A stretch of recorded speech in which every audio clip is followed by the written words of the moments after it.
Assalamualaikum, jumpa lagi di Parenting 101 bersama Isa Alamsa dan Asma Nadia. Kita akan membahas tentang mendidik anak untuk jadi penulis. ya, mengajak anak suka membaca, sudah pernah dibahas sebelumnya. Dan sekarang mengajak anak untuk jadi penulis. Ya, Putri Salsa menulis 13 buku kelas 3 SMP. Adam Putra sebelum 10 tahun sudah punya 4 buku. Sebelum 10 tahun sudah punya 4 buku. Ya. Nah, yang kita mau sampaikan adalah apakah mereka nulis karena berbakat? Karena orang tuanya dua-duanya penulis, atau sebetulnya ada cara untuk mengajak anak-anak menulis. Jawabannya, tapi sebelum itu, subscribe dulu.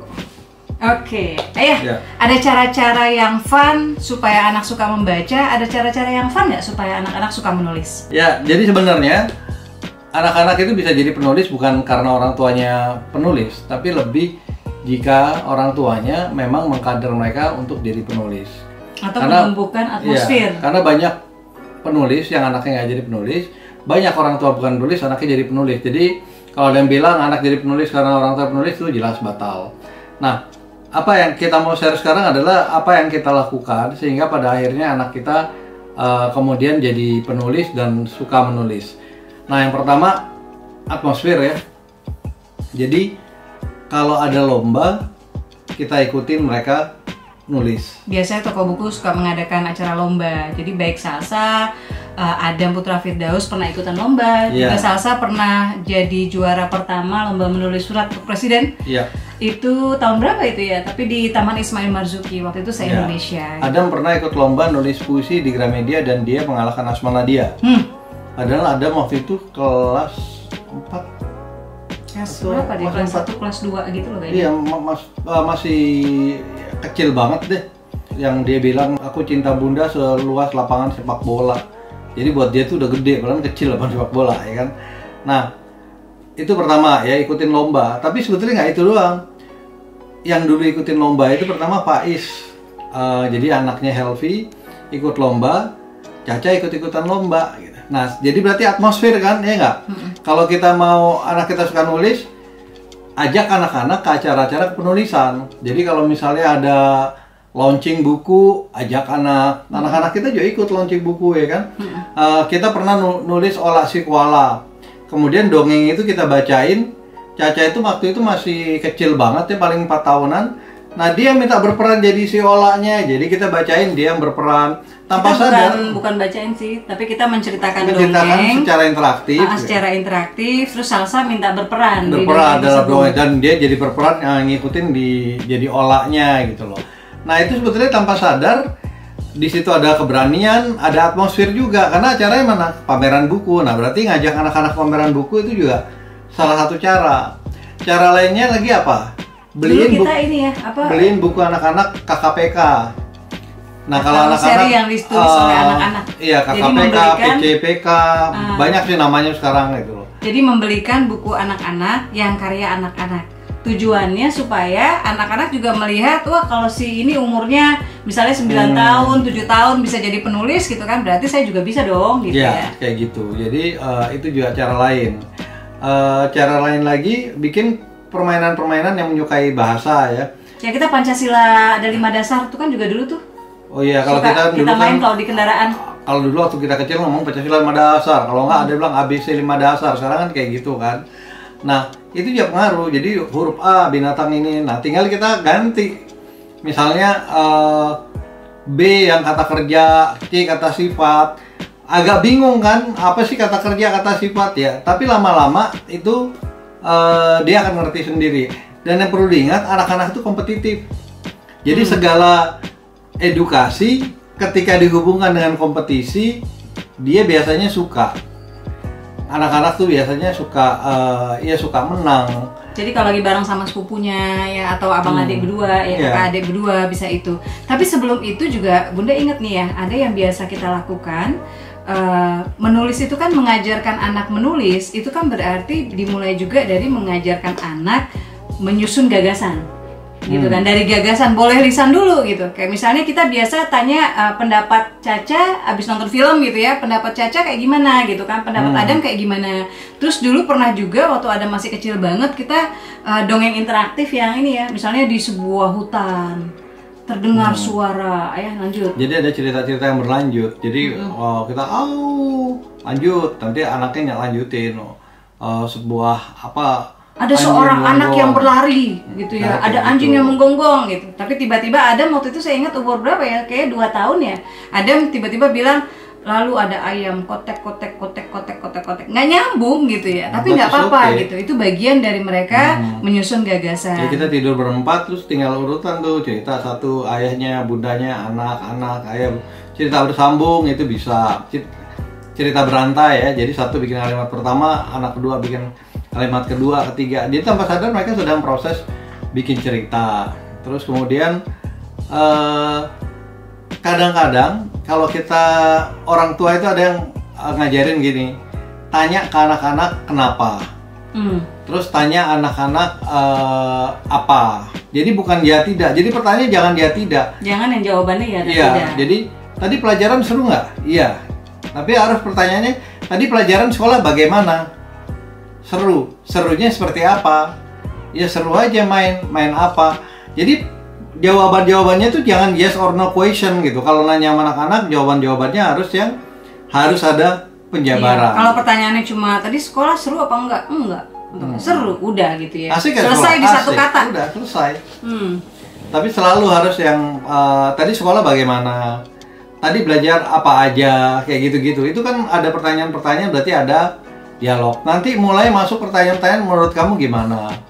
Terus kemudian kita ngeliat pengemis, menurut kamu gimana? Jadi di situ ada kemampuan menyusun gagasan sekaligus juga sosial gitu loh. Jadi usahakan jangan ketika anak-anak kita cekokin. Lihat tuh ada orang di pinggir jalan, mereka orang miskin, yuk kita kasih uang. Jangan kayak gitu, tapi tuh orang di jalan, menurut kamu gimana? Mungkin mereka gini, terus harus gimana? Ya mungkin kita harus ini. Jadi anak-anaknya terpacu untuk berpikir dan mulai ada gagasannya gitu. Iya, dan yang Bunda ingat juga ya, salah satunya karena beberapa kali saya ketika anak-anak masih kecil, saya mendapat undangan program Writers in Residence, dan yang saya lakukan selain komunikasi ya di SMS atau kita video call, yang saya lakukan waktu itu adalah saya membuat lomba, padahal cuma antara Caca sama Adam, antara Putri Salsa dan Adam Putra Firdaus, yang lombanya itu adalah menulis email. Jadi mereka menulis email sebanyak-banyaknya ke Bunda, yang terbaik akan dapat piala. Padahal waktu itu memang saya udah membeli 2 piala ya, jadi piala kayak di Madame Tussauds ya, jadi ada pameran yang patung lilin gitu. Nah itu ada souvenirnya, salah satunya kayak bentuknya kayak piala Oscar gitu. Saya kasih nama Adam Putra Firdaus, saya kasih nama Putri Salsa. Dua-duanya menang gitu. Tapi lomba itu membuat anak-anak mengirimkan email ke bundanya. Apalagi ya? Jadi terus kemudian kalau kita kadang-kadang ngeluh anak-anak kalah nangis, itu justru bangga kalau anak kita kalah nangis, berarti dia punya mental pemenang. Tinggal kita rubah gimana itu menjadi fighter spirit gitu loh. Nah, anak-anak suka kompetisi kayak tadi kan. Nah, kalau kita bikin kompetisi di anak-anak, usahakan semuanya menjadi pemenang. Jadi ada yang juara 1 karena kesungguhan, ada juara 1 karena akurasi gitu. Jadi mereka tetap achieve something, itu boleh. Ya, dan hadiah itu nggak mesti usia yang 10 tahun ke bawah juga iya, gitu. Jadi biarin aja gitu loh. Mereka happy dengan achievement gitu loh.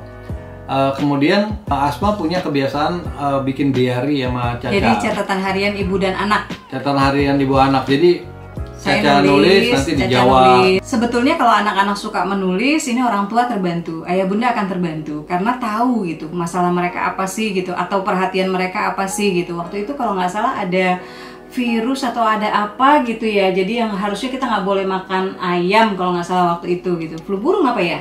Dan salah satu nulis akhirnya tentang anak yang suka makan ayam gitu, tapi jadi ada hal-hal poin-poin menarik gitu dari pikiran dia gitu. Nah, jadi orang tua sebetulnya terlepas apakah anak-anaknya akan jadi penulis atau tidak menjadi penulis, mengajak anak suka menulis atau menumpahkan gagasan, menumpahkan perasaannya ke tulisan, itu akan sangat membantu orang tua untuk memahami anak-anaknya. Sekali lagi ingetin ya bahwa mereka harus suka membaca, itu sih paling penting.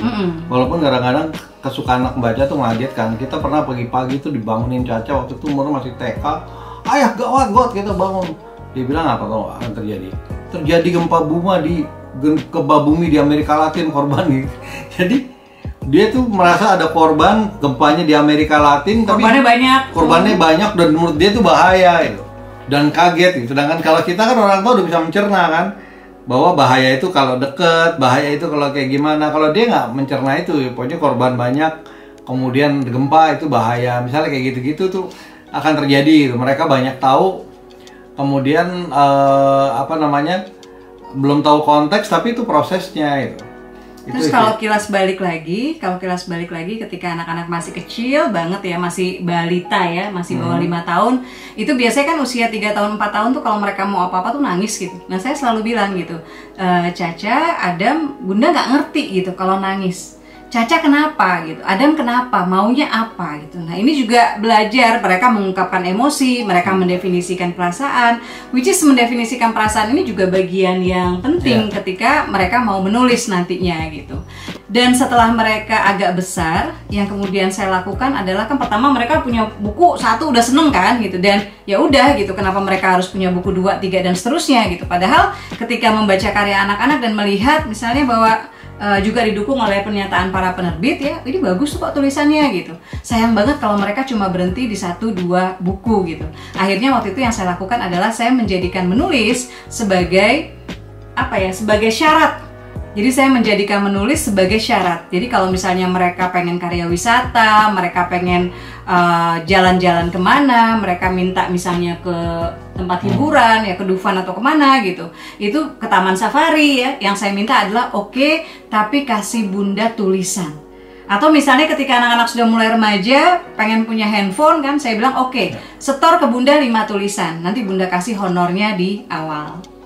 Ya, kemudian ya permainan itu penting ya. Kita kalau naik mobil dulu, kita ngomong coba cari tulisan merek BCA, perlu cari gitu BCA. Mereka kecil-kecil yang mereka main kan gitu. Bukan itu endorse. Kita bukan endorse, memang kan kalau di bank ada BCA, Toyota, dia cari kayak begitu gitu loh. Jadi bahkan di mobil pun mereka nggak main, malah lagi nyari huruf. Itu waktu tahap mereka kenal huruf ya. Nah kemudian kita juga punya permainan-permainan, misalnya mulai istilahnya kalau lagi ada acara lebaran nih sama sepupu-sepupunya, mereka baris bikin kata nih, misalnya bikin cerita dengan kata-kata saya makan pisang di itu, bikin cerita berlanjut tapi nggak ada huruf R, nggak boleh pakai huruf N, nggak boleh, yang dihilangin konsonan aja, kalau vokal dihilangin makin susah. Nah kayak gitu, nggak boleh ada huruf ini, nggak boleh ada huruf ini, sehingga akhirnya kan mereka berpikir saya mau makan, nggak boleh huruf N, berarti kan mau makan nggak bisa, saya mau maem. Jadi mulai berpikir kecerdasan terhadap sinonim mulai ke bentuk gitu loh. Itu permainan salah satunya. Jadi kemampuan menulis akan sangat bermanfaat terlepas misalnya Anda kemudian benar-benar menjadi penulis cilik atau tidak. Karena kemampuan menulis itu ya bukan sekedar menulis, tapi memindahkan gagasan pikiran ke dalam tulisan. Jadi kemampuan itu sangat penting. Either itu menjadi buku, atau itu menjadi novel, atau itu menjadi konsep. Menjadi konsep gitu. Intinya kemampuan mengubah gagasan menjadi tulisan itu kemampuan akan bermanfaat untuk semua pekerjaan. Kalau dia dokter maka dia mampu menjelaskan, dia akan menjadi dokter yang juga bisa menjadi seorang dokter yang menulis jurnal untuk menjadi pembelajaran dokter yang lain gitu loh. Atau bisa mengedukasi masyarakat sekitar ya dengan buku-buku yang tidak memindahkan bahasa ilmiah gitu ya ke bahasa populer, jadi bisa mengedukasi masyarakat untuk sesuatu yang lebih hal-hal yang urgent. Kemudian kalau dia jaksa, kalau dia hakim, ya hakim bisa bikin keputusan dengan tulisan yang persuasif, jaksa bisa bikin tuntutan yang lebih mendrive tuntutan mereka supaya bisa diterima, seperti itulah. Apapun pekerjaannya. Kalau jadi montir kita betulin, kemudian kita bisa jadi tulisan, kemudian jadi semacam modul atau sebagai handbook dan sebagainya.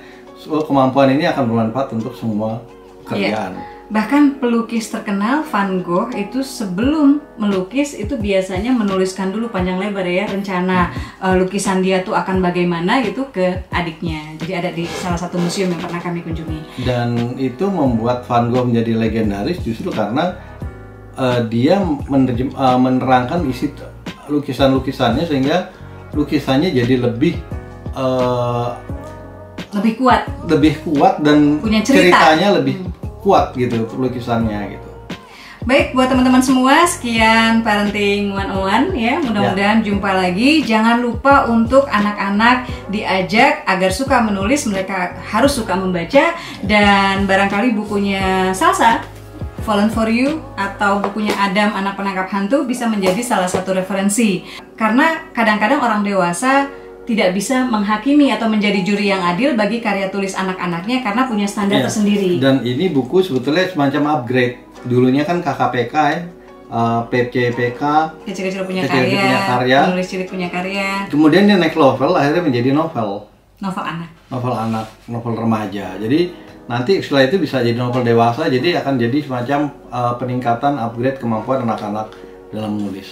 Mari apresiasi Ananda kita tidak hanya secara fisik ya, pertumbuhan fisik mereka, kejelitaan, rambut yang panjang, kaki yang jenjang dan lain-lainnya, tetapi juga apresiasi mereka untuk keberanian mengeluarkan gagasan, kemampuan menulis, kebiasaan membaca. Oke, terima kasih semuanya.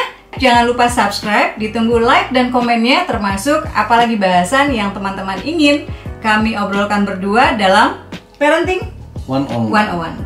Assalamualaikum. Waalaikumsalam.